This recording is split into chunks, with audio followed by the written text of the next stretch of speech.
মহান আল্লাহ তাআলা পবিত্র কোরআনের সূরা তাহার 124, 25 এবং 26 এই তিনটি আয়াতে খুবই গুরুত্বপূর্ণ একটি বিষয় ইরশাদ করেছেন, আর তা হলো ওয়ামান আ'রাদা আন যিকরি। আল্লাহ বলেন, যে ব্যক্তি আমার জিকির থেকে মুখ ফিরিয়ে নিল তার জীবিকার মধ্যে সংকীর্ণতা চলে আসবে। আল্লাহ বলেন, কিয়ামতের দিন আমি তাকে অন্ধ অবস্থায় উঠাবো।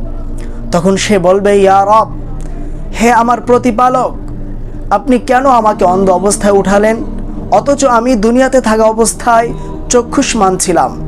তখন আল্লাহ তাআলা বলবেন, যেমনিভাবে তোমার কাছে আমার আয়াতসমূহ গিয়েছিল তুমি সেগুলোকে ভুলে গিয়েছ, ঠিক তেমনিভাবে আজ আমি তোমাকে ভুলে গেলাম। প্রিয় দর্শক, তাহলে বোঝা গেল আল্লাহ তাআলাকে ভোলা যাবে না, বরং আল্লাহকে স্মরণ রাখতে হবে। আল্লাহ তাআলা আমাদের সকলকে আল্লাহর জিকির বেশি বেশি করার তৌফিক দান করুন।